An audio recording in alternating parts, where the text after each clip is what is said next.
Yeah. That's awesome. You see a little toothbrush. I just. I don't think so.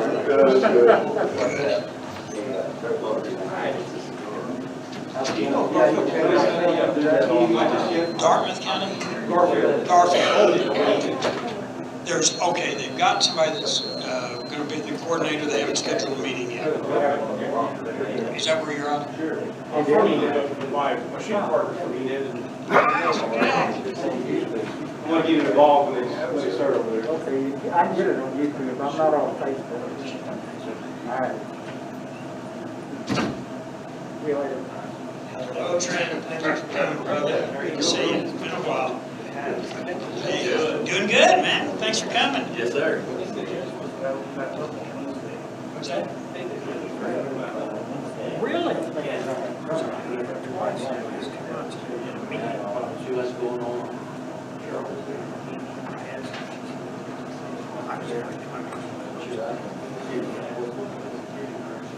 Here we go. Here we go. Okay, now we're straight.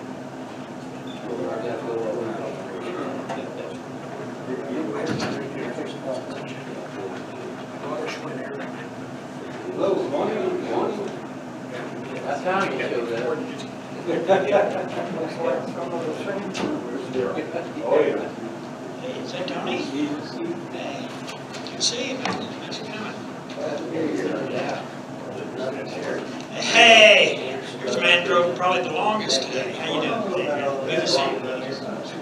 I've got a cousin in, you're in Yukon, right? Yes. Yeah, I've got a cousin in Yukon. I can get to her house exactly an hour and a half driving to speed limit. Yeah.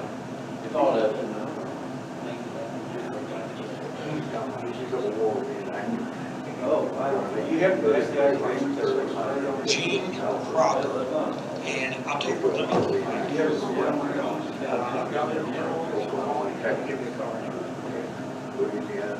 Give me a call, I can give you, it's Gene Cropper's his name, I'll give you his contact information. Okay, it's sharp, straight up 12. First off, I want to thank everybody for coming. We kind of had some momentum going our first couple of meetings, and then we had that enforced suspension. So, to be honest with you, I was going to be happy if I got 10 people, and I've got more than double that. So, again, I want to thank everyone for coming. It's important that we show unity and organization to our enemies. As I've said before, our enemies are coming. They're coming for our guns. There's no doubt about it. And they're organized. If we don't get organized, they will come for our guns one at a time and bury us. So, and I mean that literally. That's where this is headed.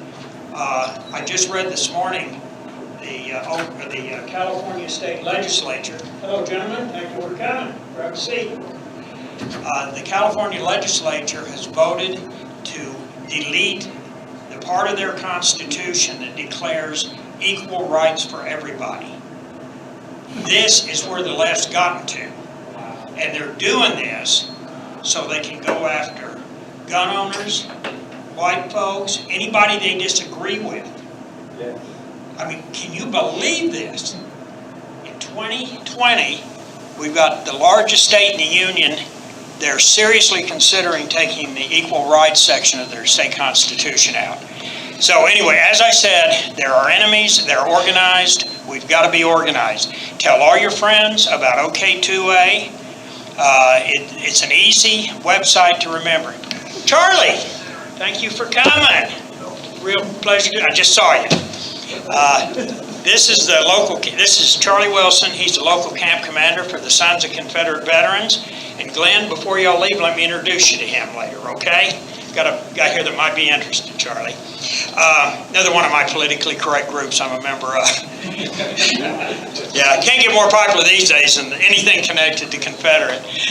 Anyway, also I'd like to introduce Mr. J.J. Stitt. He's going to speak here in a few minutes. I'm sure most of you have heard or seen the name. Hello, there he is. Thanks for coming, brother. I appreciate it. That's Mr. Brian Hobbs. He's one of our speakers today as well. He's the very conservative Republican mayor of Newkirk, our county seat. Before we get started, I want to recommend a website to everybody. It's a social media, social, what do they call them? Yeah, anyway, it's a replacement for Facebook. It's called Parler, P-A-R-L-E-R. Please, when you get home or do it on your phone, log on to there and create an account. What's her name, McElhaney?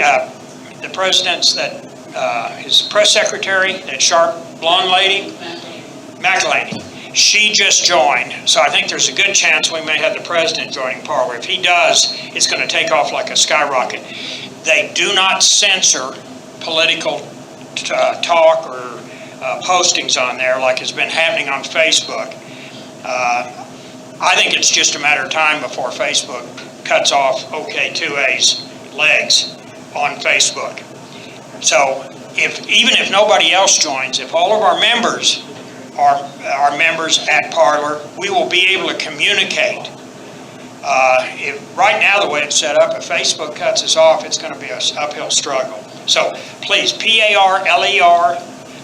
It's not as active as Facebook, but tell all your Facebook friends about it, especially the conservative, the pro-gun, the pro-America, pro-Star-Spangled Banner friends of yours. Okay, first off, we've got a number of speakers in our program today, but I'd like to turn the floor over first to Mr. J.J. Stitt. He's running in the Republican primary on Tuesday the 30th. That's next Tuesday, folks. He's running against Senator Inhofe, who I've only been back in Oklahoma for 3-4 years now. And I'm sure he's been a good senator, but he's 86 years old. If he does get reelected, he'll be 92 if he's still alive when his term finishes. Plus, he's been in the swamp way too long. I don't trust anybody that's been in Washington more than 2 years. And Mr. J.J. Stitt is not only a candidate, he owns a gun store in Kingfisher, Oklahoma, and he's a law enforcement officer. So he's the right kind of folks. I'd like to turn the floor over to Mr. J.J. Stitt and let him talk to you.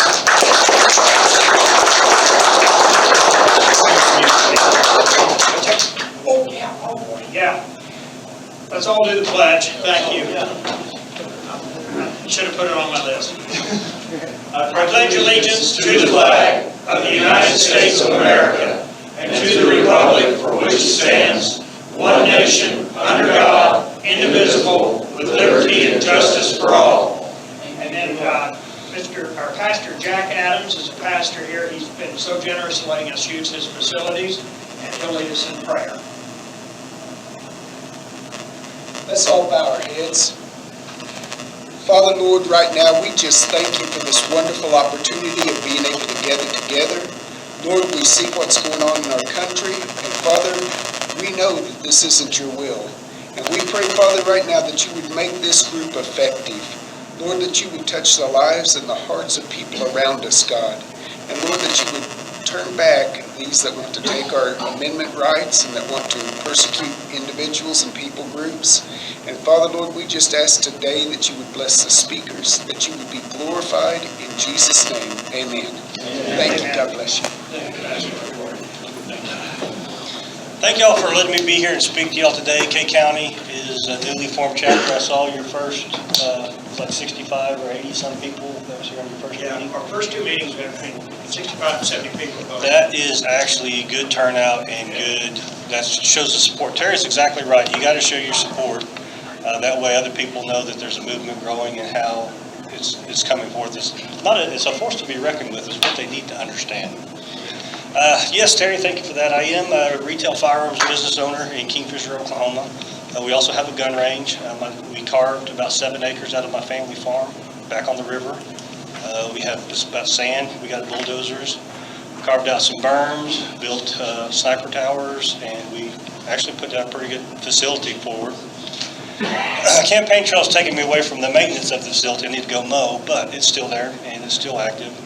I've been a law enforcement officer for 17 years. I'm knocking on the door for 18. In the height of my career, I went to Houston, Texas, and was part of a veteran task force, Internet Crimes Against Children. And there my work concluded. It didn't conclude, but it was a chapter in my life that I put away, but I'm glad that I took part in it, where I saved countless children from sexual abuse and human trafficking. It was on the border. Thank y'all for that. In the task force, it was actually mandated through the government that you're only supposed to serve 18 months because you have mental anguish processing those crimes. I was even mandated to see a psychologist to investigate these crimes once a month. And I was rather successful in doing my job, and they didn't let me go. So after about 3 years, I had almost to the breaking point and turned that over to some other people. I did my duty. Here we're coming on to somebody else that's done their duty. James Inhofe is a good guy. He's done so much work for this state, countless years. I'd like to pat him on the back and shake his hand if I could ever meet him. Can't get in front of him. I can't get a phone call. I can't get an email. It's time. He's 86 years old. Nothing wrong about being that age. But I want him to go home, spend some time with his grandchildren, enjoy some of his life, and let another young man come take his spot and pick up the reins. When it's time to let it go, it's time to let it go. Speaking of that, when we come forward, the direction that we're going, Terry's right, we're under constant attack every day. President Trump's an awesome president. I love him, but sometimes we get sidetracked and get some things started that's not necessarily where we want to go, and people need to fight back against that. Bump stocks. I agree, bump stocks is not my thing, but it was my freedom. Not now. Wasn't a voice. No voice of reason, no flip side, the other side of the coin, to console our leaders in Washington saying, hey, you know, maybe you're on the right track, but let's rethink this, see where we're coming from. It's a freedom. Once you lose it, you're not going to give it back. Get it back. Another issue we're talking about, I don't know if everybody's familiar with it, the ATF is now considering the SIG braces. It's on the chopping block. Probably going to lose your SIG braces. This kind of affects me a little bit because I've got several NFA items, which we'll get into in a second. NFA's a horrible deal on my part, but the SIG brace allows you to, allows you to use a weapon, and that saying without the regulation. They ruled on it, they give it to us, it's a freedom that we have, now they're taking away from us. If we just allow it to be taken, where does it stop? Terry says, give them an inch, they'll take a mile, they will never stop. We have to go and fight back. So I came forward in my candidacy because Beto O'Rourke was on the national stage telling everybody that he's going to go door to door to get your guns. I watched this and I thought, oh my God, this is crazy. Beto O'Rourke. Oh, yes, ma'am, that's exactly right. And he was getting traction and high fives and support, and I started getting concerned. Okay. Then, you know, level heads prevailed. He's not no presidential candidate anymore. But I thought a sigh of relief.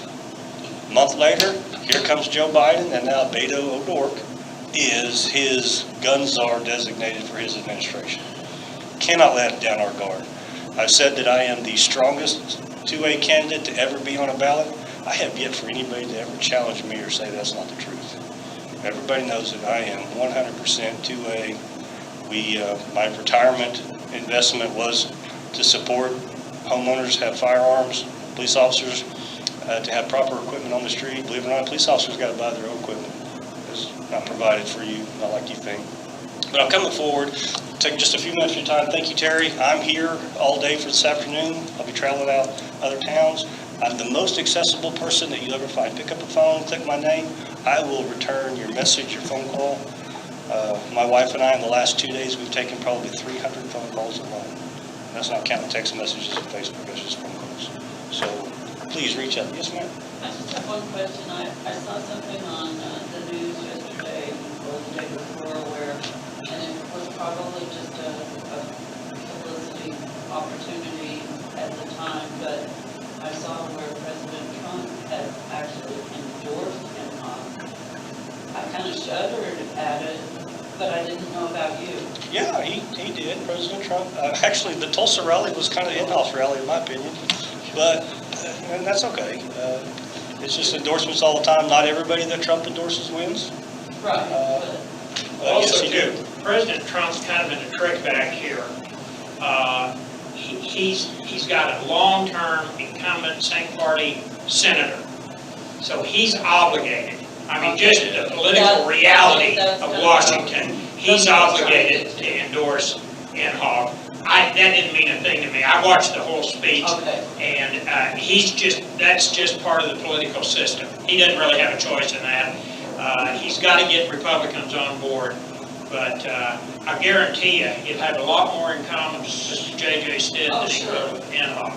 I didn't mean to take that away from him at all, but I'm glad now to know what that would be. Absolutely. Yeah. I'll be here after if anybody would like to speak about something like that. Well, why would a candidate like President Trump make a comment about saying that Biden's already have a good chance of winning in the future? I heard this just the other day and I about flipped out.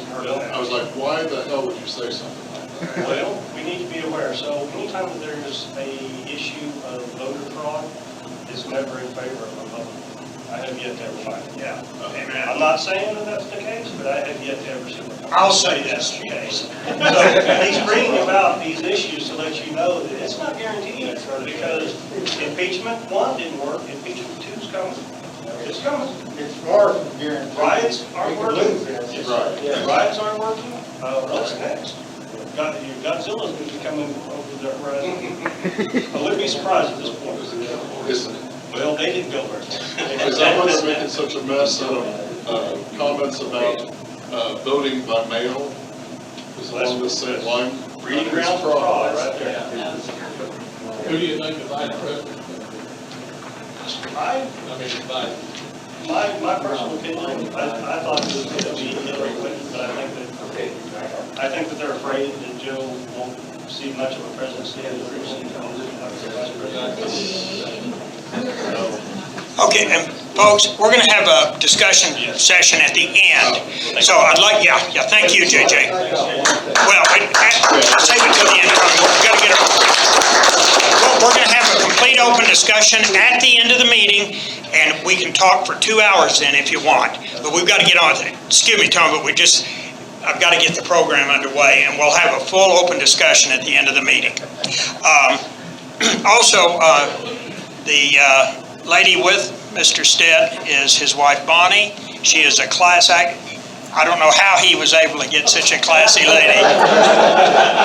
I met her a couple weeks ago in Hennessy, and just a great family. Welcome, Bonnie. Thank you. Yeah. Okay, then. Mr. Hobbs, Brian Hobbs. Yeah, he's up next. As I said, he's our conservative, absolute pro-gun, pro-Second Amendment mayor of Newkirk, our county seat. And I personally, he doesn't do this, but I personally call him the rising star in the K-County GOP. And I'd like to turn the floor over to Brian, let him speak with you.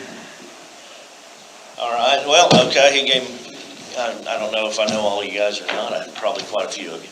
So, I'm kind of dovetail on JJ here a little bit. You know, we're in some serious times right now. I'd like to come in and butter things up and tell everybody how wonderful things are, but the truth of the matter is this is really probably the worst situation I've seen in my lifetime. As a kid, I never, you know, and I talked about this at the Republican meeting a couple of days ago, and as a kid, I never thought I'd see things that are happening today. And we're here for OK2A, and, you know, because we're all, obviously, everybody in this room understands that the Second Amendment is really the First Amendment, because it's the amendment by which all others are defended. And you know, to break it down is you know, we're looking at some serious times. I think it's very important right now that people are networking, because, you know, we've gotten way too comfortable, in my opinion, with this social media atmosphere, this computerized stuff. You know, I'm going to date myself by talking about when I was a kid, we had phones that had giant cords that we could stretch across the house. And but they worked, and you knew everybody's number either by heart, memory, or you had them written down right beside the phone. I would suggest that we probably need to start getting back to that. And I'm not doing anything to handicap OK2A here, but I'm thinking about starting a separate entity that's a pro-Second Amendment organization to where we can, I would like to have a giant, database that we can all print off and have everybody's number by county, by location, by city, whatever that may be. Because as a mayor, there's a very, in today's climate, it's not unrealistic to think that there might be a time where I may need to call some of you guys. I mean, we may need that help. We don't have enough law enforcement. JJ, you know this. My dad's a retired cop and was a cop my whole life. We just don't have enough boots on the ground. It's just that simple. Even with the National Guard, we don't have enough boots on the ground. It's just that simple. This is why we had the ability to have a well-regulated militia, the whole existence of the Second Amendment. People are going to come through, burn businesses, burn your neighbor's business, burn your neighbor's house, your friends, your family. It's unacceptable. And it's going to continue until somebody stands up and puts a stop to it. This limp-wristed approach that our government has taken in this matter is disgusting. People groveling over themselves, apologizing for things they had nothing to do with hundreds of years ago is unacceptable. I didn't do it. Most of us walk around, and this doesn't just go, I'm white, I'm Indian, I've got friends that are black, friends that are Hispanic, friends that are white, friends that are family that are native.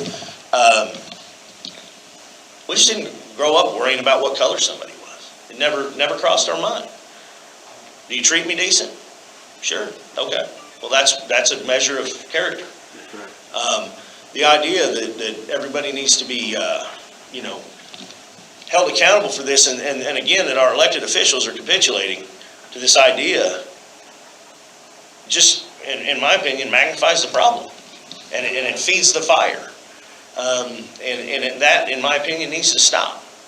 I want to cover too, because I think it's relevant to the Second Amendment, First Amendment. They all tie together. It's all a liberty issue.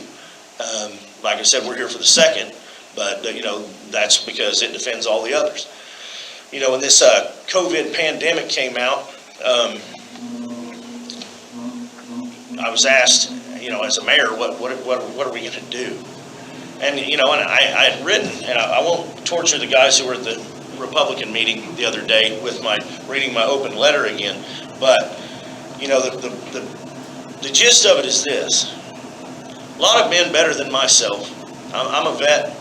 Dad's a vet. Both of my grandpas, both of my wife's grandpas. All four of them were in World War II. Dad was a NOM. My brother was 101st. I was 3rd Cav. A lot of better men than me gave their lives so that we could operate freely. A lot of men were a hell of a lot more scared charging beaches and tank positions and on, sailing the seas, going down in battleships, than a damn pandemic. I'm sorry, I'm just going to tell it like it is. Then whether or not, and if you want to wear a mask, I'm not bashing anybody. If that's what you feel you need to do, that's fine. But the idea that they're going to shut down private businesses that they have no constitutional authority to do is appalling to me. And it's repugnant to the idea of freedom. It's repugnant to the idea of a free society. And if we lay down for this, if people don't start standing up and using our voices, the problem is with us as conservatives, we just go along, we get along. We don't want to stir anything up. And that's why we've been taken advantage of for so long. And it's not just my generation, it's been going on a long time. Because in church, different places, as conservatives, whether it's just our nature, whether we were taught that way, is to be kind, to not create a problem if there isn't one. But it's kind of like being a soldier. I'm not gonna go out and start a fight, but I'm gonna be there to finish it. And we need to start taking, in my opinion, that approach as a society. Enough is enough. There's nothing shameful about standing up for your beliefs, and there's damn sure nothing shameful about standing up for the Constitution of the United States of America, that many men and women, millions, gave their lives in numerous theaters throughout history so that we can sit here freely today and do this, but for how much longer? And again, I'm not trying to convince people that the government's going to line people up in the streets and execute them. It's not what I'm trying to tell you. What I'm saying is that our freedoms have eroded year after year, and then just like JJ pointed out, they never go in reverse. They just keep ticking forward. They just keep taking a little more and a little more. We keep allowing it. We did have a great victory in Oklahoma, constitutional carry. Some good friends of mine were able to pass that legislation, and I couldn't be more proud. Governor Stitt got to sign that into law this year, or was it last year? And that was a great move. I mean, that was a great victory for us. And a lot of people may not understand this, but constitutional carry was never constitutional in Oklahoma from its inception. I didn't realize this at first. I thought, well, what idiot allowed this to happen? Well, it was just never, it was that way from the time the state was founded. Whoever wrote the founding documents of the state thought in their wisdom that we shouldn't have a Second Amendment. I mean, it's mind-boggling. So we're fighting generations of worth of causes. And we're doing it, I got to tell you guys, hold your heads high. We're doing a pretty damn good job. I mean, when you get something as big as constitutional carry passed 100 years after we're statehood, that's a pretty big deal. I mean, so we did get that back, but you know, the thing that the liberals do, they hedge their bets. They're going to ask for 20 times more than what they expect to get. And we got to start doing the same thing.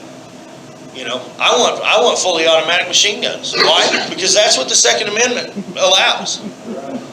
Because every weapon that was designed at the inception of this country was a weapon of war. And if all I can have is a pea shooter, when my own government has M60s, saws, AT4s, HE grenades, howitzers, the whole point of having the Second Amendment was in case they get out of control that we would have a means in which to rein that back in. And this idea that we bow before government, it is foreign to me, but obviously not foreign to a lot of people. And that idea is something we as a group, as a society, need to start changing. We need to start saying, no, hold on guys, why was this written? And if we don't have those conversations, I assure you the liberals aren't going to do it for us. So those are just some things that I'd like to throw at you. Don't be ashamed. Stand up for yourself. And thank God we have the constitutional carry and the stand your ground law in Oklahoma.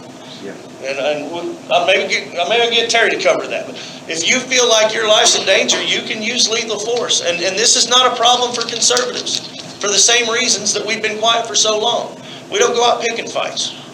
But if you come at me, you come at my family, you come at my friends, I'm going to do what's necessary. And I will take no joy in that, but I will do what's necessary. And we have to have that mindset. Defend yourself, stand your ground. Our voices are just as important as everybody else's. But if we don't put them out there, then they're the only ones that are going to get hurt. And I know that's tough in today's climate with the media, which is obviously stacked against us. Not to bring up the sore thumb of that rally, but it was fun watching Trump go, these guys are terrible. that was pretty awesome. I got a lot of, and look, off topic, but I looked back there and I actually took a little video clip of the media back there, and they're all just packed up in here, and I mean, you've got 100 guys on this little platform. There's no social distancing whatsoever, right? And but of course, the pundit at the news station's telling you that look at these bad Trump people that are not social distancing when their own people are not doing it either. It's pretty remarkable.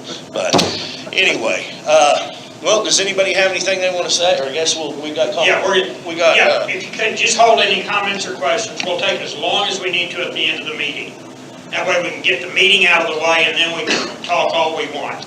And if anybody has anything, suggestions for me, I'm not the smartest guy in the world. I do the best that I can. So there's always room for improvement. So if anybody ever has any suggestions for me on how I can do, I know most of you guys aren't from Newkirk, but it doesn't matter. I mean, the way I look at it is, we're a family, and if I can. I'm willing to take suggestions from anybody, is the bottom line. So, having said that, thanks for your time, and God bless.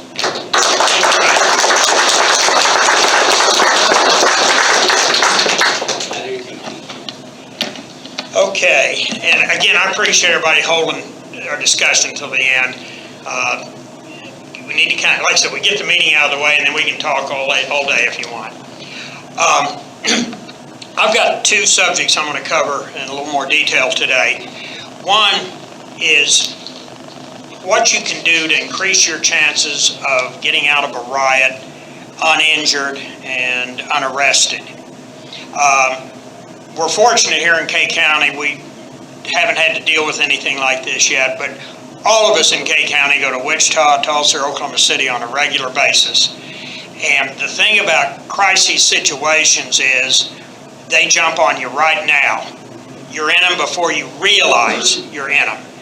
And the worst thing to do is make your plan when you're under threat of bodily injury or death, and seconds count.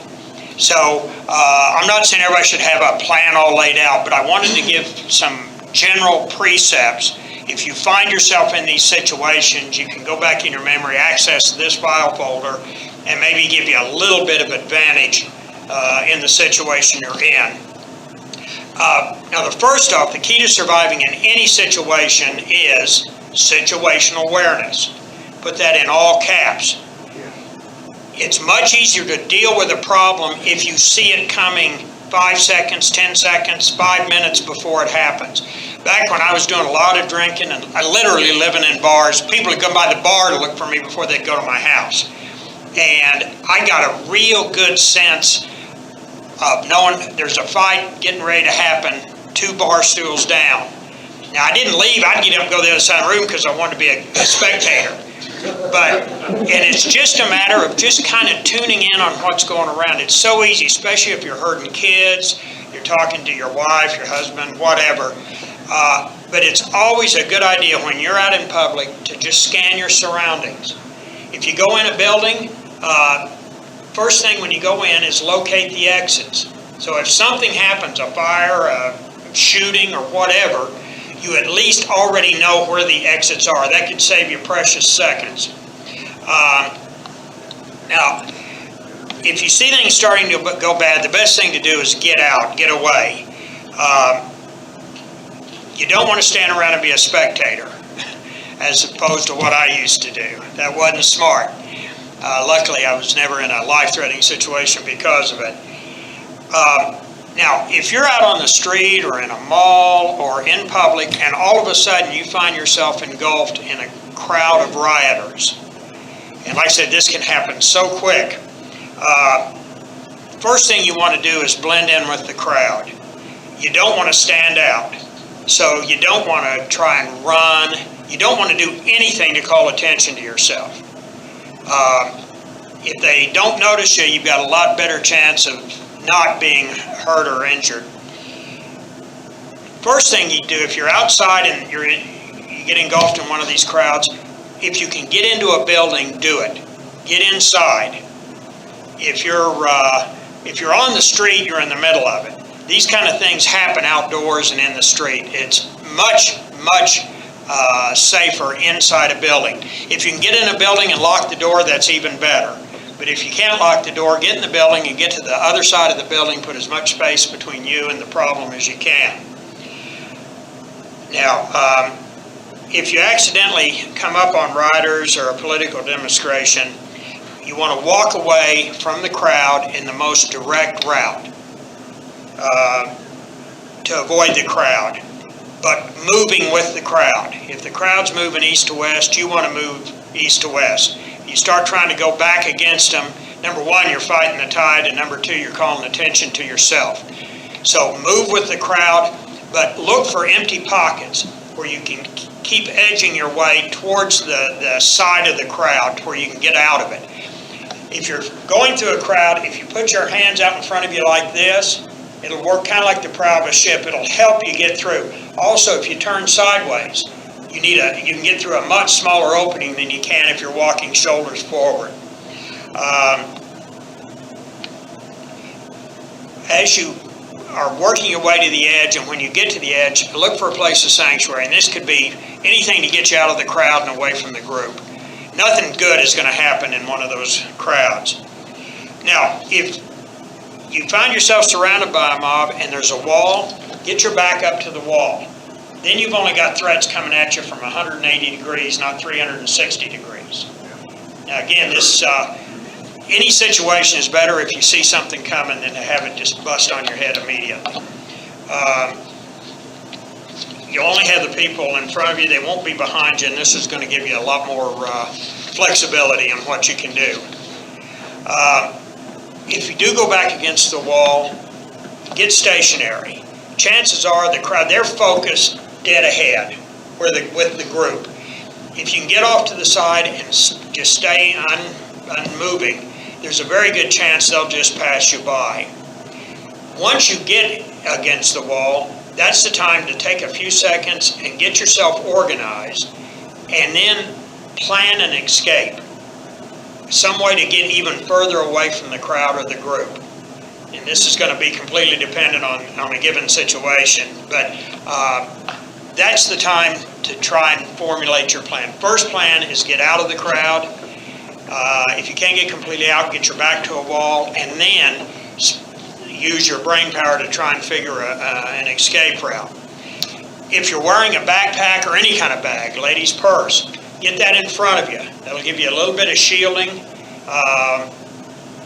If somebody's got a knife or say, it gives you something. Somebody come at you with a baseball bat, you can raise that up and it'll give you some cushion. There are soft bulletproof panels, and they now make them cut to go in backpacks. I've got one of my backpacks, I've got two level 3A soft plates in it. They're not very heavy, and one 3A plate will stop anything up to 44 Magnum. I have yet to see any tests done when they stack them one on top of another, but better to have too much than not enough. Listen, these panels, you can buy these for anywhere from about $50 to $300, and protective body armor has gotten a lot cheaper over the last 5 or 10 years. When I first started looking at this stuff, you had to spend over $1,000 to get a decent setup. Now you can get them full setup for $300, depending on what level of protection you want. And those of you that have kids or grandkids in your families, I'll bet most of them carry packs, don't they, for school? Why not Christmas or birthday present for your kids or your grandkids, buy them some soft, lightweight armor plates to put in their bags. These are flexible, and most backpacks have a back pocket. You put it in there, zip it up, and it doesn't even interfere with the stuff you've got in your backpack.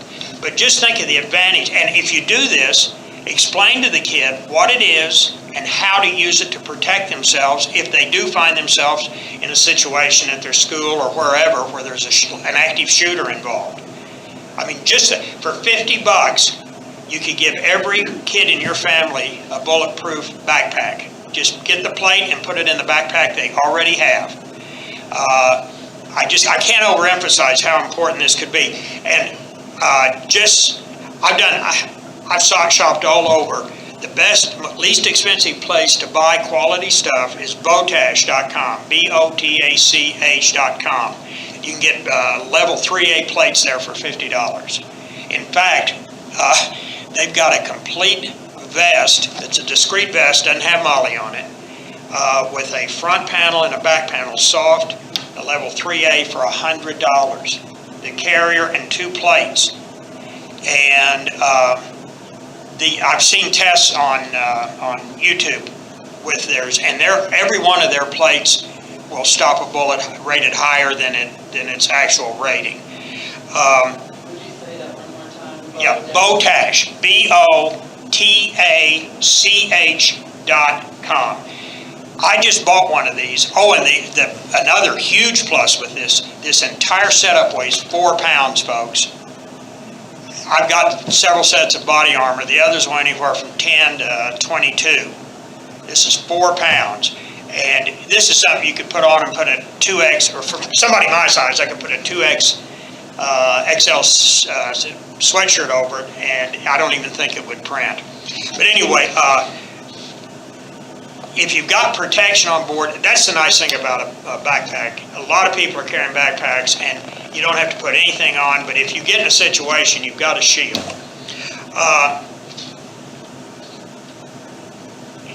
Now, in addition to the everyday carry items you might have, I'd like to suggest a few other things that it would be a good idea to have with you if you get caught in a situation. A bandana. They're easy to carry. You could be in a pinch, you could use it as a tourniquet. You wet it and hold it over your face, it would give you some marginal protection against tear gas. And tear gas is something you have to deal with if you're in a situation like this, or you may have to deal with it. Also, you could use it as a bandage. Again, it's not ideal, but it's easy to carry, and it's something that in a pinch would be better than your bare hands. If you wear soft contact lenses, folks, and you get in a tear gas situation, your lenses are going to be destroyed. If you've got plastic lenses and you get exposed to tear gas, get them out of your eyes as quick as you can. And a side point to that is if you have an extra pair with you, it's a good idea to have them with you. And this is something that's amazed me my entire life. Why in the world would anybody get into a crowd wearing flip-flops? I mean, really, think about it. That's crazy. Good solid shoes, boots, steel-toed boots. If you know you're going into a high-risk area, I would wear steel-toed boots. Also, I use a walking stick a lot now because I've got bad knees and I'm a chicken to go in for surgery. I've got a 3-foot ash walking stick I bought years ago, and I used to carry it on the airplanes. At the time, I didn't need an orthopedic device, but that's how people perceived it. In fact, I actually practiced before I went to the airport how to walk with a walking stick. I would always get an aisle seat, and if something happened on that aircraft, I'm on the aisle, I'm not stuck on an inboard seat, and I've got a club with me. So if you're going into a crowded situation and you've got a walking stick or a cane, take it with you. It's amazing. I've been in many crowded areas with a walking stick, and people automatically give you a little extra space. So, again, just a few minor points. Now, the other thing, we've been seeing a lot of this on the media lately. You're driving down the freeway and all of a sudden your car's surrounded by a human, flesh and blood roadblock. And this is something you could run into anywhere. Now the first, what's that? The first thing is to avoid it if you can. I personally, when I'm driving, if I'm in town, I'm driving a couple of blocks ahead of my car. If I'm on the freeway, I'm driving anywhere from a quarter of a mile to a mile ahead of me, depending on how heavy the traffic is. If you're on the freeway in Tulsa and you come over a rise and you see a half mile down blockage across the road, stop and do whatever you need to reverse your direction. Now, I realize driving the wrong way on the freeway is a bad idea, but it's a lot less of a bad idea than having your car surrounded by a bunch of crazy rioters, rocking the car, flipping it, maybe throwing Molotov cocktails on you, pounding your side windows or your windshield with a tire iron. Reverse your direction carefully, slowly, and drive back to the next exit and get off. If you can't get off, you're putting more distance between you and the problem, and that's going to be a benefit. Okay? So once they're around your car and you're surrounded, then it's a whole different ballgame. Now, personally, even though we have some law enforcement here, what I would like to do is just plow into them. Just run the SOBs over. However, and please understand, I got a little static at the Republican meeting the other night when I talked about this. I'm not telling people not to do that. What I want to do is give the people in this room an alternative way to get out of the problem without committing a felony. Okay? And the way things have been going, a lot of the law enforcement, the city administrations in these cities, they're only arresting people who are defending themselves against these crazy rioters. So, again, I'm not trying to talk you out of just running the folks over, but be advised that if you do that, you very likely will end up in handcuffs and charged with multiple felonies. Pedestrians have the right of way. Yeah, well, and it just, plus, yeah. Even if you get out of it and don't go to jail, it's going to wreck you financially. So, now, first thing you want to do is honk your horn, because any further action that you take, if it does go to court, your attorney can argue that you were giving them warning. Now, this isn't foolproof, but at least it may get some of them out of the way, and it may help cover your butt criminally with the police. So give them the horn. Now, as long as they're just standing around your vehicle, if you run into them, that's a felony. It's called vehicular assault or homicide if you kill them, I guess. So if they're just around your car hollering and screaming at you, you pretty much have to just sit there and take it. Now, that changes if they assault you or your vehicle. They start rocking the car, pounding on the glass, trying to set you on fire, climbing on the hood. Then you can be in fear of your life. What you want to do then is put your car, when you're in these situations, first off, turn off any outside ventilation. Because if tear gas gets deployed, that's going to suck it right into your car. So you want to make sure the ventilation is either on recirculate or off completely. If you roll your window down just a crack, about a ½ inch, it makes it much harder to break. And I don't know the physics on this, but my best guess is if it's rolled all the way up in the frame, it's rigid on all four sides. If it's down just a little bit, you've got one side that's not rigid, and my guess is that allows the glass to flex more before it cracks. Kind of makes sense. Again, that's just my speculation, but I think that's the deal. You want to accelerate steadily and slowly, very slowly. Push them out of the way, not run them over. You want to use your vehicle to push them out of the way. One thing you need to consider, if you want to hit these people at a high speed and run over them, you could damage your vehicle. Then all of a sudden you're 200 feet down the road and you're in an immobilized vehicle and you've just pissed off, excuse my language, folks, a whole bunch of bad folks. So move forward slowly and steadily. Once you start moving, do not stop.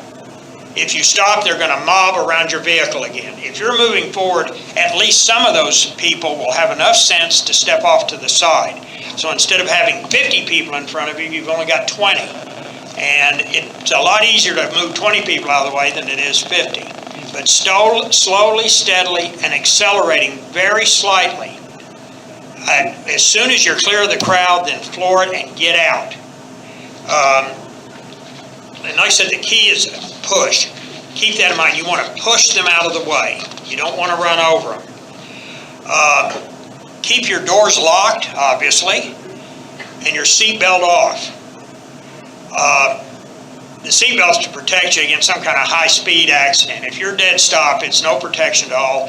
And if something happens and you have to evacuate your vehicle, now you always want to stay with your vehicle unless it's disabled or it's on fire. And you don't want to have to be scrambling for your seatbelt if all of a sudden your vehicle's engulfed in flames and you need to bail out. Also, if you're carrying a firearm in a normal 3 o'clock position on your right hip or your left hip, depending on your dominant hand, you want to make it easier to get to. Also, if the car is disabled, like I said, or under fire attack, you're better off taking your chances on foot than you are with your vehicle. This is one of my pet peeves. Carry your weapon. If you carry a weapon, carry it on your person.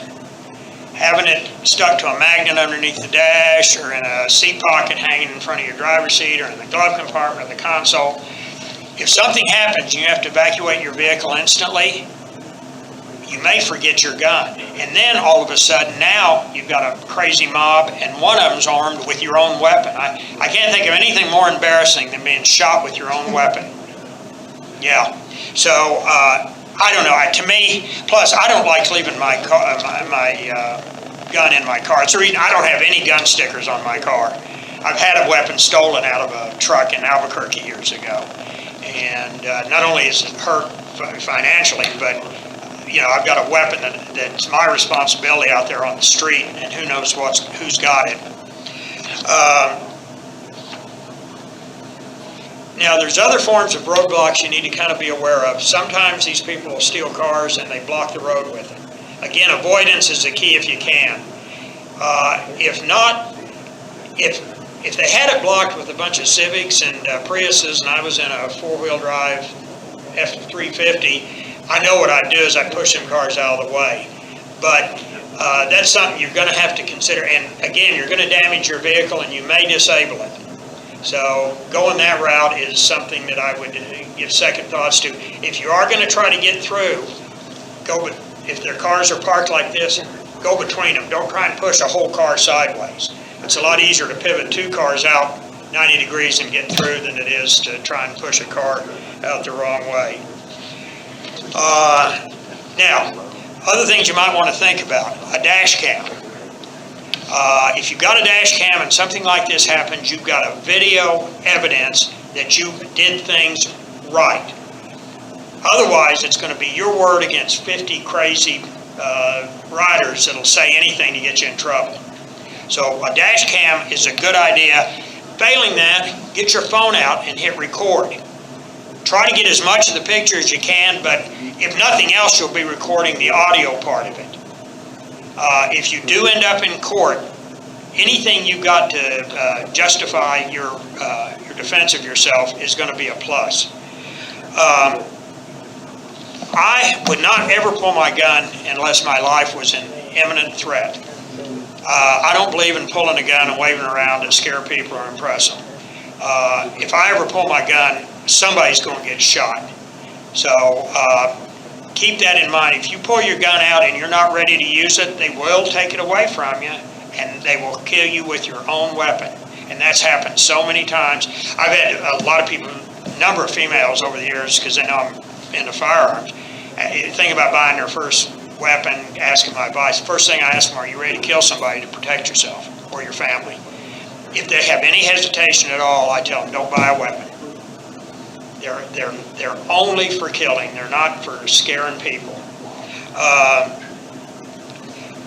When the police arrive, excuse me, JJ, but I'm going to cover that. When the police arrive, give them your name and tell them you're not going to make any statements until your attorney's present. This is absolutely vital. It's my understanding, JJ can correct me if I'm wrong here, anything you say at the scene of the police, if it's to your benefit, it's not going to be admissible in the court because it's hearsay. If it's against you, they will use it. So if you have an attorney, call him. If you don't, wait until you can reach him. And if you tell the police this, they will back off and leave you alone. If they don't, if you can record it again, because that's what they're required to do. If you want to talk to an attorney, they need to back off and wait till your attorney's there. Is that correct, JJ? Yeah. Okay. That pretty much covers what I wanted to cover. We've got all afternoon, so now the floor is open. What I'm going to do, since Steve is videoing this, when y'all ask a question, I'm going to repeat it, and if you have a comment, speak loudly so the microphone will pick it up. With the Second Amendment club that you have, Yeah. this organization, is it statewide? Is it active over in the Tulsa area? Yes, we have a Tulsa and an Osage County. In fact, I went to the Osage meeting in Skytook last week. We have, K County, I think, was the third chapter. I think we've got about 16 or 17 now. We have one that's gearing up in Enid. Gene Cropper's the coordinator over there. And if you have friends or family and there's not a chapter in their county, if you'll contact me, I can put you in touch with the people that can kind of help you get a chapter started in a county.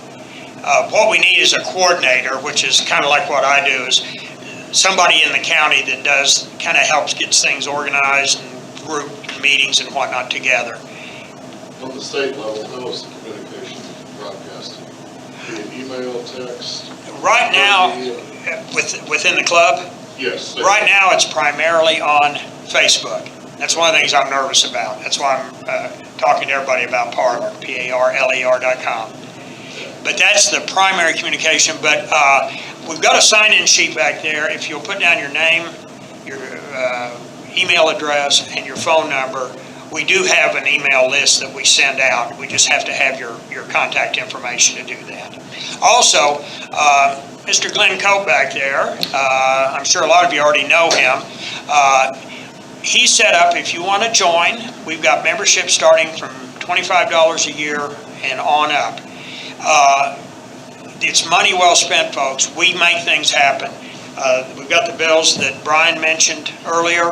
We also just, a couple of weeks ago, the governor signed was Senate Bill 1081, which is an anti-red flag law. First one in the country. Yes, exactly, exactly, the very first one.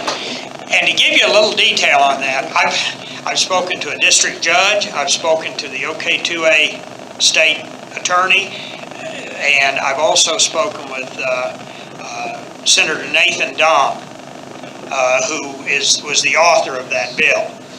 And what it does, it prevents municipality. Now again, this is something we probably don't have to worry a whole lot up here in K County, but people down in Norman, Oklahoma City, Tulsa, maybe Stillwater, one of these liberal city governments, before this bill passed, could have passed a red flag act that applied within their municipality. For those of you that aren't familiar with what a red flag law is, somebody, and in some jurisdictions, they'll do this on an anonymous call. But somebody goes to the police and said, Joe Smith over there has guns and he's a danger to himself or others. Or an ex-wife could say, he's threatened me and I'm in fear of my life. If a judge, under a red flag law, if a judge signs off on that, the police or the SWAT team shows up at your house without a search warrant, and they can come in and seize all of your weapons, and they don't have to even give you a receipt. I know people whose weapons collections are in the six figures. I've got a friend in Albuquerque, it's got a $35,000 English side-by-side 12-gauge. And they could come pick that up and throw it in the back of a pickup truck. No receipt, so you can guess how many of your weapons you're going to get back if you ever do get them back. This is done without any due process. The only due process, and I put that in quotes, is you have within 10 days of when the weapons are seized to go to the judge and plead your case. And like I said, some jurisdictions do this on nothing more than an anonymous call. So our anti-red flag law here prohibits any municipality or county or any subdivision of the state of Oklahoma from doing that. Now, it's called preemptive. Oklahoma can't preempt federal law. So this is something we have to watch out for on the federal level. If this passed federally, then we would have no choice in the matter here in Oklahoma.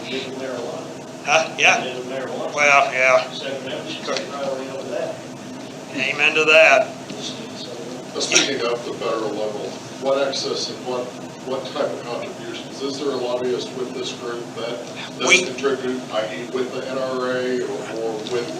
Well, we support the NRA. I keep my membership up in the NRA, but I've got some issues. Yeah, I've got some issues with some of their positions.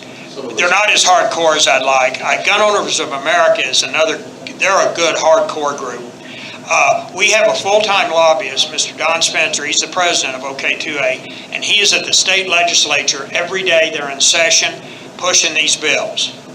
And in the last 7-8 years, we've gotten over 60 pro-gun bills passed. In fact, 5-6 years ago, Oklahoma was 38th of the 50 states in gun-friendly laws. We're now number 5, and I expect us to move up maybe to number 1, as Adrian said, with this anti-red flag law, the first one in the state. Yeah, Glenn?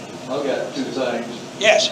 But an acquaintance of mine was arrested in Florida for having body armor and a weapon at the same time. That's some obscure laws that most people don't know. You're not allowed to have a weapon and body armor on at the same time. In Oklahoma, that doesn't apply. Okay. Must be a state law. It was also in the federal books too. That needs to be looked into. You cannot have body armor and have a weapon at the same time. Right. Oh, I don't agree with it.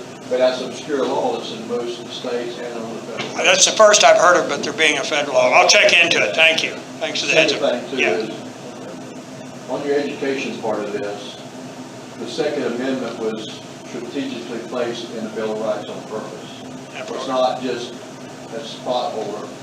It was there because the First Amendment was your personal guaranteed right. Right. And then the question was how would that be enforced? That's when they put the Second Amendment in there. So Yes, education, exactly. I'm a school teacher, I'm a retired board teacher, I teach Bunker High School. The educational part is the important part of this. The Second Amendment was strategically placed and needs to be shown that it's there to protect your personal liberty. Yeah. Well, yeah. This is something you need to battle because I live in a liberal world. Amen. We all are. School teachers are all extremely liberal. Yeah. And everyone in here don't realize it, but you can have a voice on what teachers are being hired. You need to attend these school board meetings. You need to, as a group, attend these school board meetings. You need to show solidarity. You need to let them say from now on, you're not going to get these school teachers out of Miami and San Francisco and bring them in here and teach our children. Yeah, that's a problem. I'm sorry to say it like that, but Well, no. I've been there. I have taught in inner city schools. I teach at Ponca, and I know how liberal all, I say all, that's a bad word, most school teachers. The educational system in this country is one of the biggest problems we've got. Speaking of the Second Amendment, the way I've always pictured it, if the Constitution and the Bill of Rights is a Roman stone arch, the Second Amendment is the keystone at the top of that arch that holds everything together. You pull the Second Amendment out and the rest of the Constitution is worth nothing. Right. Zero. That's what it's placed, where it was placed. Yeah, Tony, and I appreciate your patience. You've had several things to say, I think. Comments for any of the speakers? Yes, yeah. My comment is for Mr. Stitt. And I want to say, sir, I appreciate your gentleman-like comments that you made, complimentary and towards Mr. Inhofe. I feel like sometimes when we're in an election period on both sides of the parties, people are always pointing the finger and slandering one another. And I've had enough of that. And I want you to know this, that if there's a couple of candidates that I'm looking at, and they may have the same values and beliefs I have, I'm going to look at what they say to see if they sound like they got character. And I appreciated your character.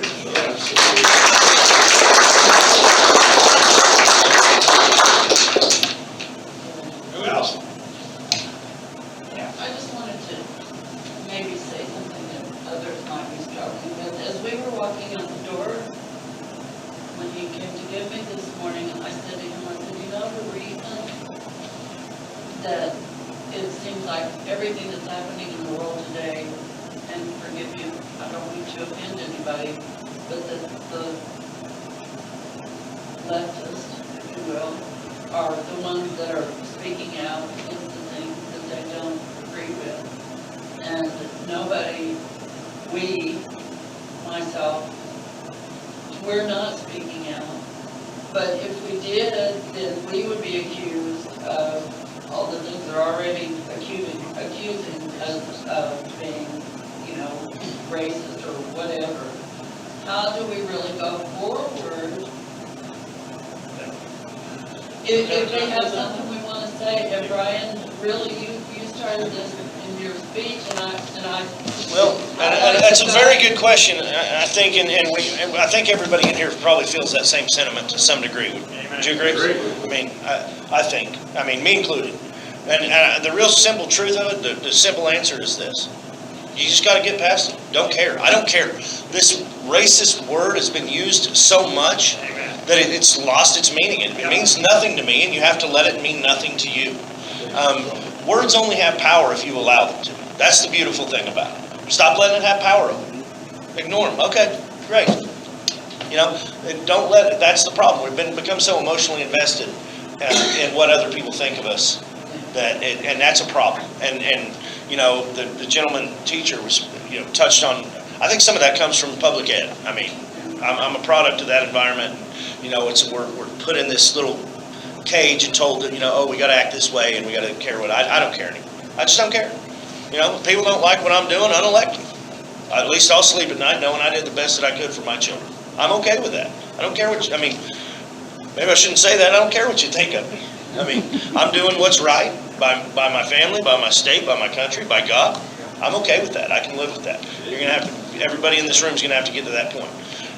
And having touched on that, Mr. OTAP here pointed out a thing. There's a sheriff by the name of Chris West, super awesome guy, Canadian County.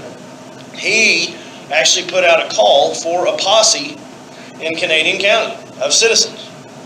Genius move, I think. It was genius move. And if all sheriffs don't want to do that, I said, and I touched on a different, maybe social media, whatever platform to get together, to get a consensus of people like us so that if people need called, we have numbers to call. We have a way, we have an address, we can go pick you up, whatever is necessary at that point in contact. And I think that, if the sheriffs won't do it, we should do it for ourselves. Stop relying on everybody else.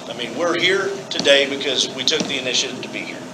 And I will try to do the best in the future. I'll be here with Terry in the future to help put something together so that we can move forward in that. And your friends and my friends and your family and go ahead, Otep. Well, I think the big picture point that you're making is that collectively, people in this room, and JJ said will agree with this, we know that we are the first responders and police are our backup. That's right. Right. And we've let.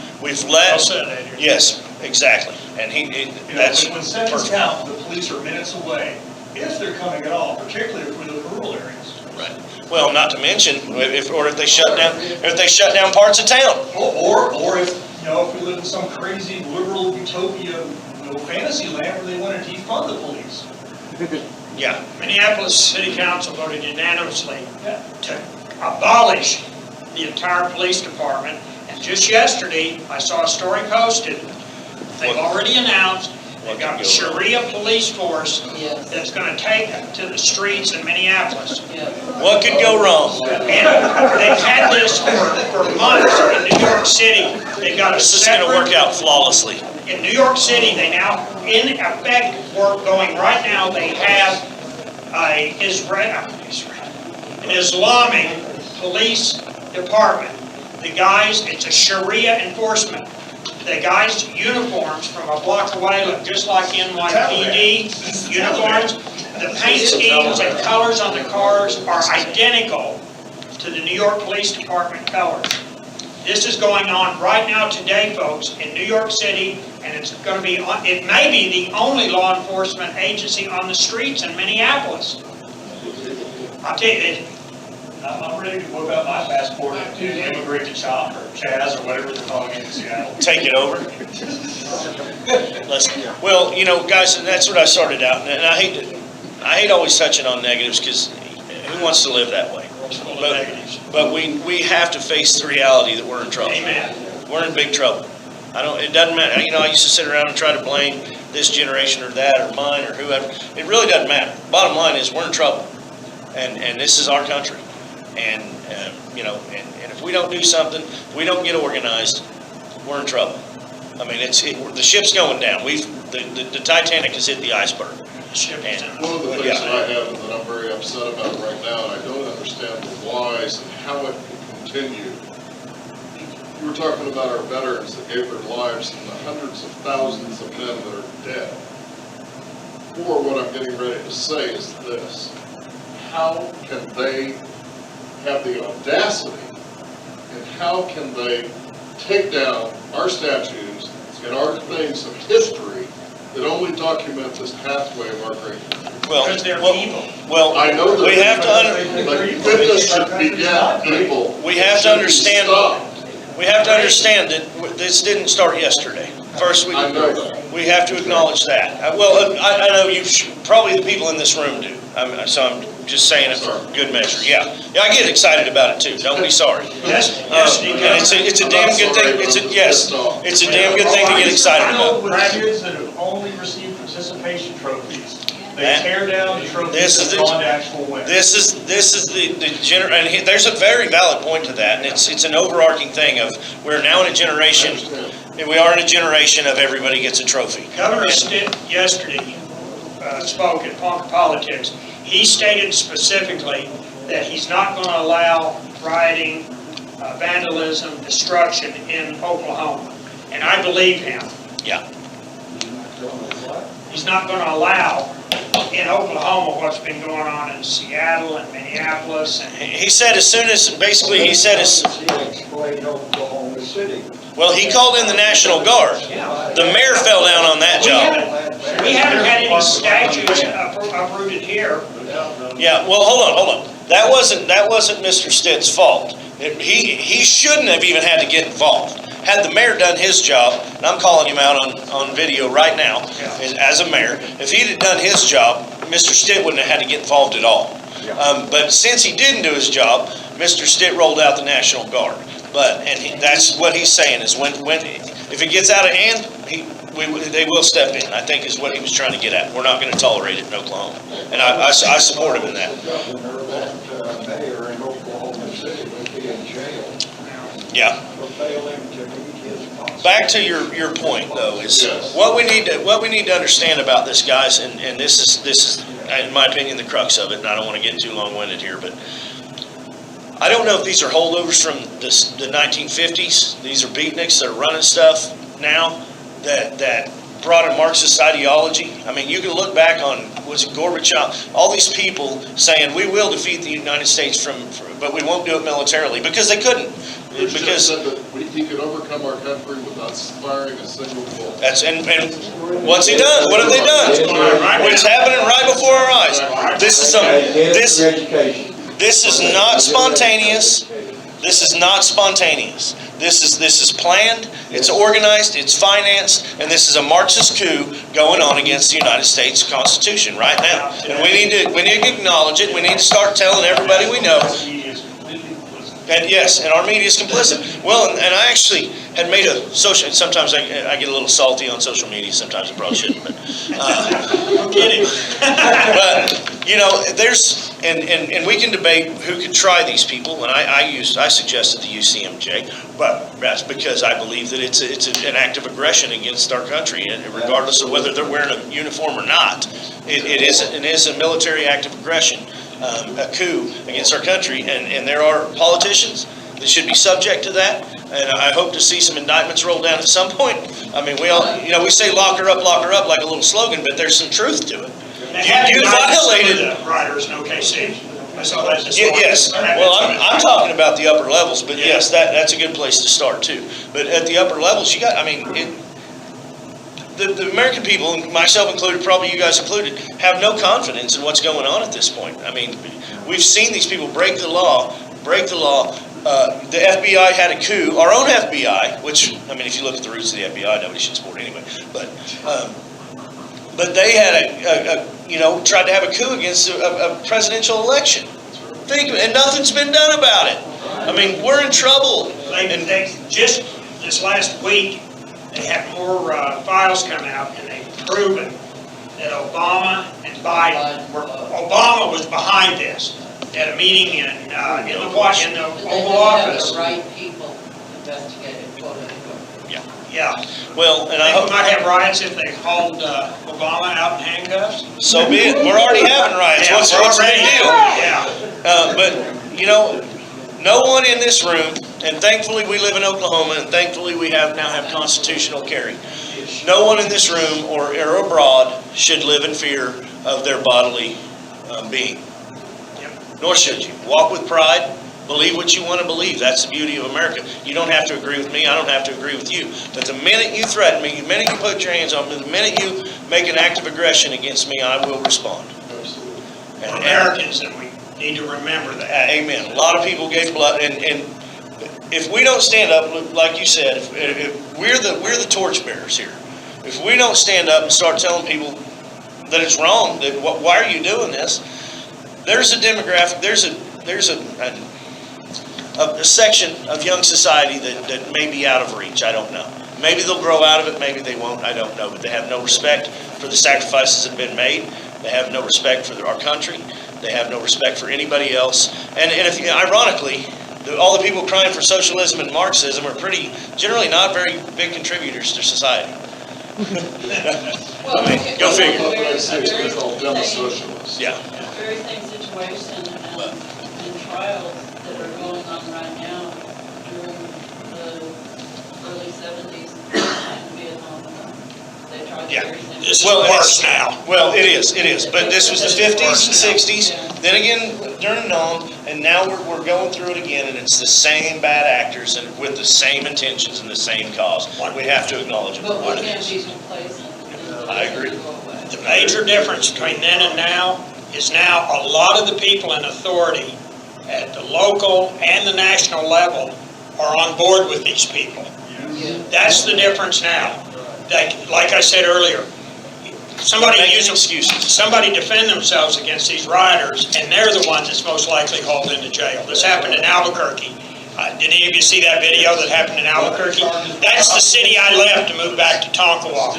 I knew this stuff was coming, and I got out 3 years before it started.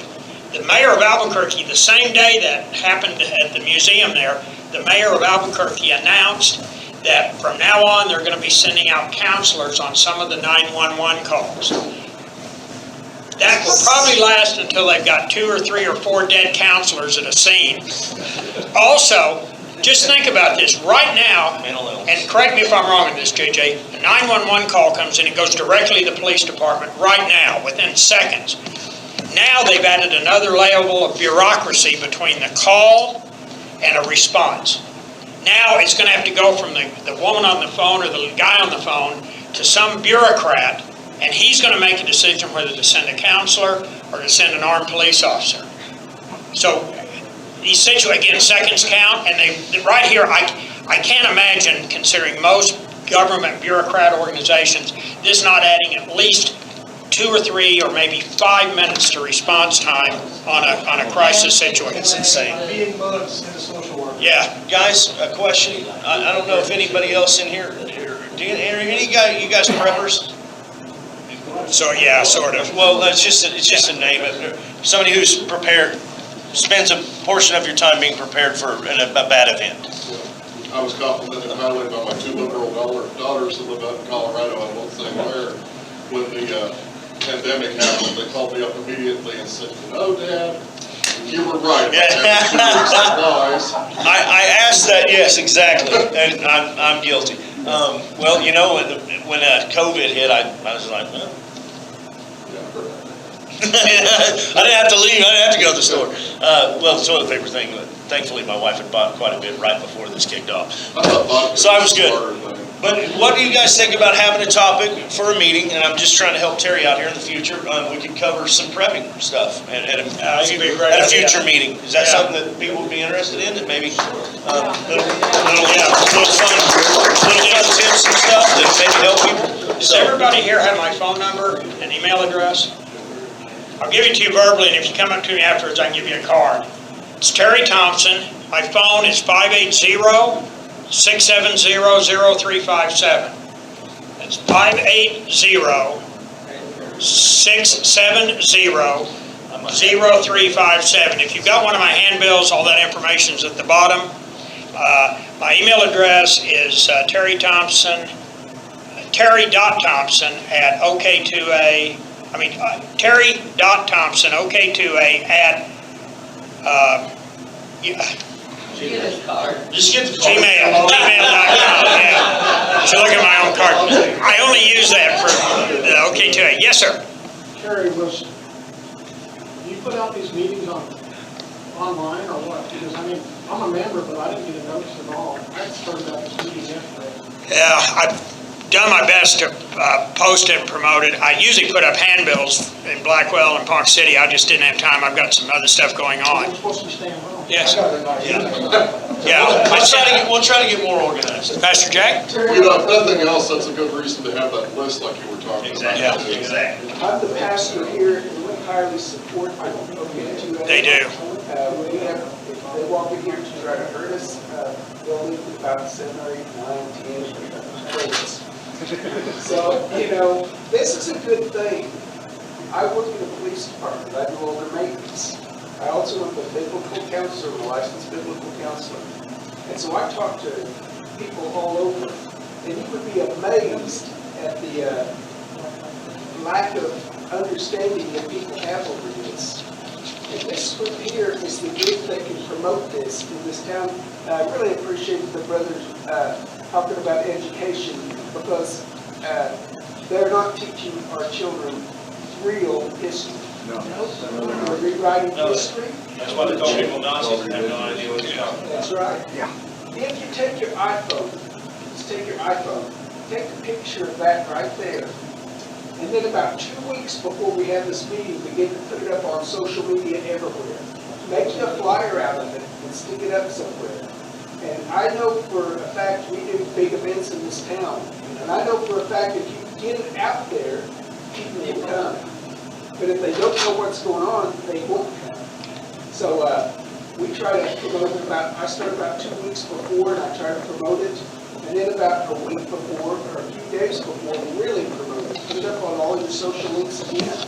And if you know who's going to be the speaker or something like that, then list that. Say, come to the OK2A meeting, speaker will be, Mr. Stitt, and whatever, just promote it, because we're the ones that are carrying this. So I just want to encourage you, and I really want to thank you guys for being here, because this is a privilege for us. We're honored when you come. Terry, thank you for all you do. Thank you, Pastor Jack. If everybody will get their phone out now, this meeting will always be on the 4th Saturday of each month. Put it on your calendar. It'll always be at 12 noon, and it'll always be here at New Harmony Christian Fellowship. And thank you again, Pastor Jack. Yes? Just remind people, if you're not registered to vote, register. That was my next point. I'm sorry. No, I thank you for bringing it up. Encourage your friends to vote. Mr. Cope, Reverend Cope back there, in addition to being able to sign up as membership, is there anyone here that's not registered to vote? No? Wow, I'm proud of y'all. Okay, well, if you have a family member or friend that's not registered, we have some forms back there. You're welcome to take one to them to get them registered. Yes, Adrian? One last question for the mayor here.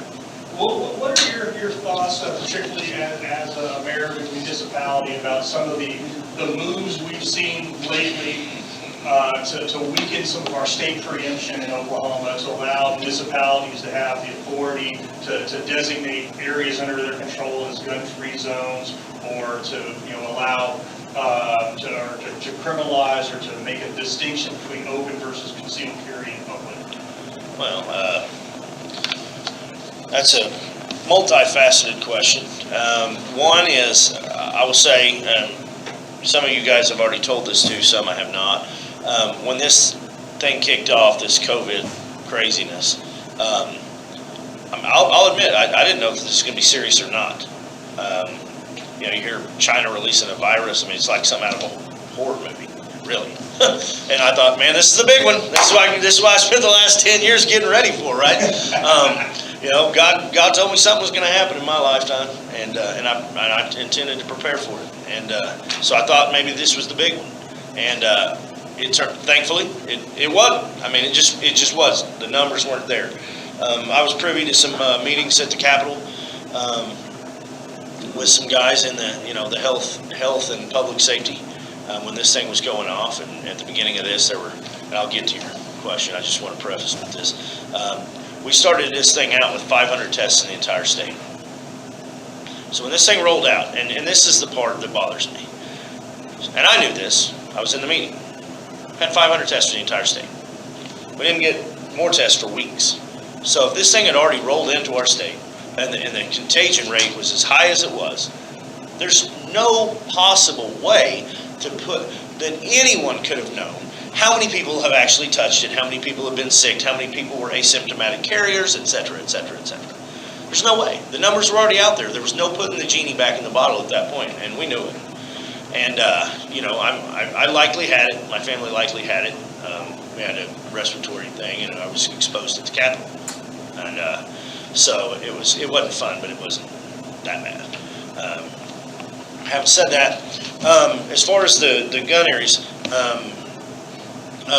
that's the reason I brought that up was because in our city, they're like, oh, what are we going to do? What are we going to do? And I said, nothing to do. We shut down the city buildings, which we have the purview to do that. We can cut back our own staff. We can limit access to the city building, and we did.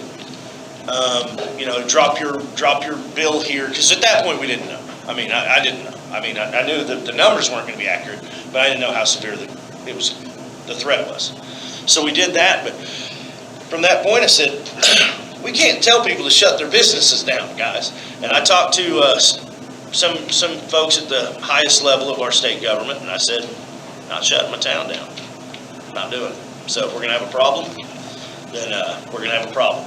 But I don't have the constitutional authority to tell my businesses that they have to shut. It's just that we don't have that power. I don't care what this Emergency Powers Act that they passed back in the day does not usurp the United States Constitution.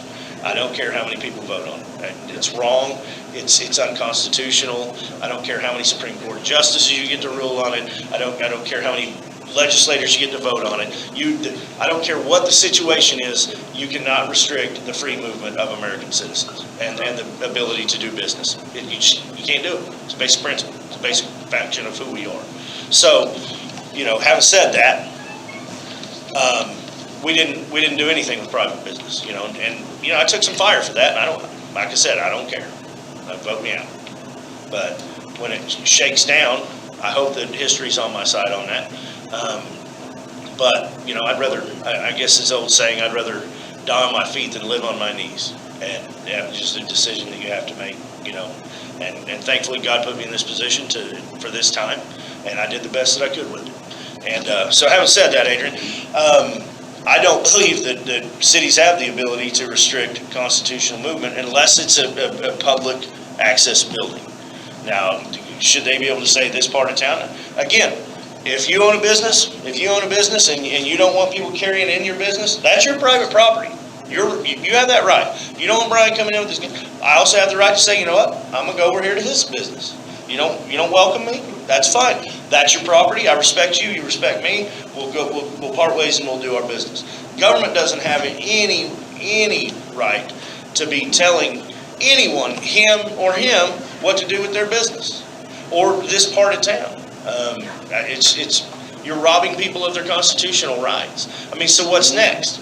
I mean, here's the deal. We've let them get away with it with the Second Amendment for so long that it's like a whipped dog. It's just expected. Okay, don't take any more. We'll just shut up over here. Just don't take any more of our guns or whatever it is. And instead, but what would people say if they said, you know what? The press isn't allowed in this section of town. Freedom of press is no longer allowed over here.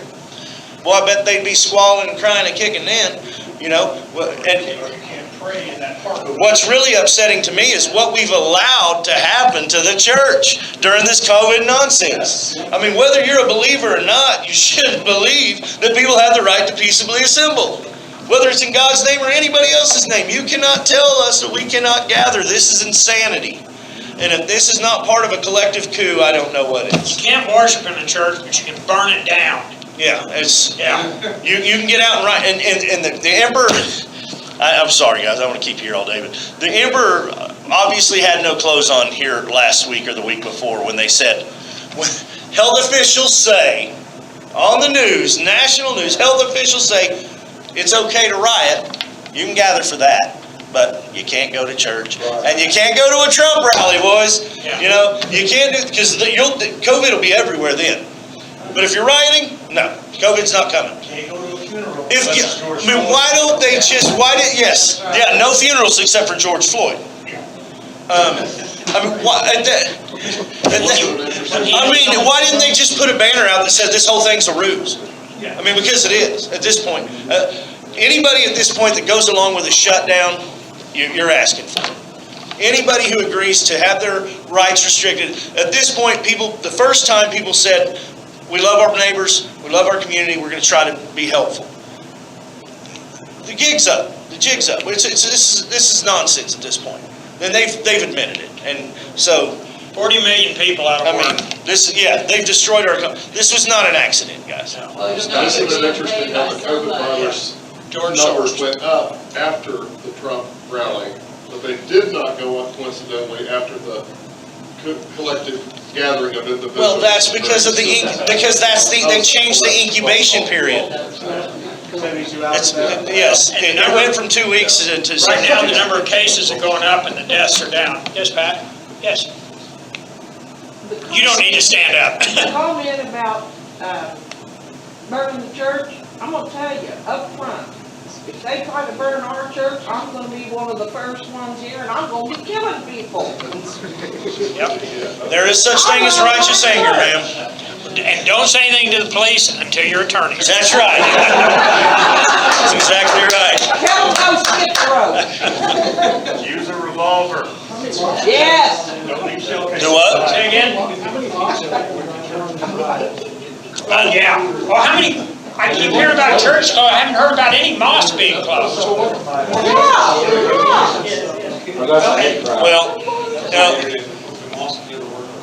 Well, even if they weren't, then I respect that they weren't closed down. At least they had the cojones enough to stand up and say, we're not doing it. I'll give them that respect. Slave trader. I mean, and slavery is alive and well in the world right now, in parts of Africa and in almost all of the traditional Islamic countries. So anyway, I'm not saying that I don't feel that I know that the COVID virus has happened and it's been terrible and all this. But the other thing that's always in the back of my mind too is this has been one hell of a test for socialism. Absolutely. Somebody used the phrase, this is a test run. Hey, in the words of Roma Emanuel, never let a good crisis go to waste. Yep. And that's exactly what they're doing. And you have to be able to see through it, and you have to be able to let those who can, you have to be able to push them in the right direction, because this is a ruse at this point. I mean, when they come out on national television and say you can go to a riot but you can't go to church, it's insanity. Let me tell you something. Somebody I've lived for over 4 years now without a TV set. And let me tell you, you want to bring some peace into your life? Get rid of your television sets. I'm serious. Even all of the programming is extreme liberal propaganda, from kids' cartoons, even the commercials. If there's a family in a commercial, more often than not, it's a mother and a couple of kids, no father. If there is a father, he's a complete friggin' idiot, and he'd wreck the whole family if it wasn't for the wife or the daughter. So you can't get away from it if you've got a TV. I mean, it's amazing how much more peace I have in my life not having that idiot box in the house. I'm one of those people, if I got a TV, it's on all the time. So it's like when I smoked, I was smoking 5 packs of cigarettes a day. I had to quit. When I drank, I got drunk every night. If I got a TV, I'm gonna watch it all the time. So the only way I can control those things is to stay completely away from them. One other thing I'd like to bring up, I see people all the time, if you've got an auto loader, a semi-automatic handgun, or rifle, they're loading like this. Every shell they put in their gun has their thumbprint on it and their DNA on it. I never handle ammo, ever, without having gloves on. Just a word, a lot of times people don't think about it, but if I'm in a situation where I've got to defend myself, I would just as soon not leave identifying brass laying all over the scene. Just FYI. Jerry, you thought through this a little too much. Yeah. Well, when you don't have a TV and you live alone. You've seen an investigator back here. When you live alone and you don't own a TV, you got plenty of time to come up with all this crazy paranoid. Thing is, folks, it's not paranoia if they're really after you. That's right. And they are after us. Make no mistake about that. More questions, comments? Yeah, Ray? Harry, first let me identify myself. I was born here in Thompson City. I spent 43 years in California. I business manager for the Carpenters Union. We live in the desert. I have a son in California. I was a patrol officer, and my grandson is 2 years old right now. And this suggestion goes out to, all of us because we have family that live out on the road.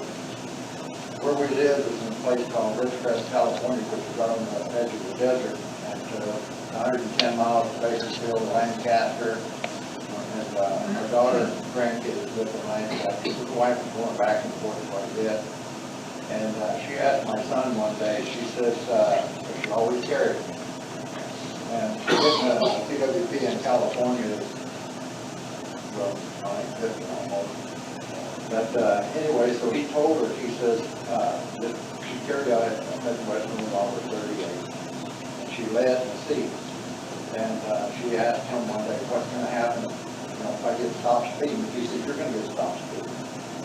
But he says, if you put a pillow over it in the center of the seat, one of the kids normally ride the shotgun together, and you put a pillow over that firearm and do it discreetly, but he says if you get stopped, don't comment about it. They're not even going to ask you. They're going to give you a ticket or a warning, and you're not looking like a criminal.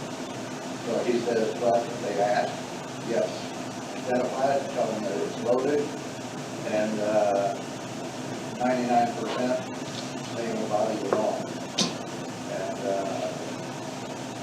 And 2 weeks ago when I was in California, we had a discussion at my son's house, and there were 4 officers that have been involved in this conversation about what happened that started all this stuff. And one of the guys, one of the officers said, you know what, it didn't really start that. It started with the news media. It was when people should stirred. Yeah, and, exactly. And a lot of the news media I won't even watch, because I know it's all BS. Thank you. And in relation to that, putting a pillow, anytime you've got a gun on you, keep it in a holster. A holster that covers the trigger guard. Because there's been, anything can happen. If your weapon is in a holster and you've got the trigger guard covered with that holster, it's about 100 times safer. Anyone else? Thank you for. Oh, this is my pleasure. Thank you.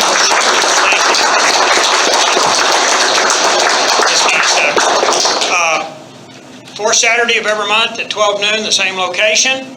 Tell your friends. Come next time. Bring a friend or two with you. If you see me posting a flyer or something on the website, please share it.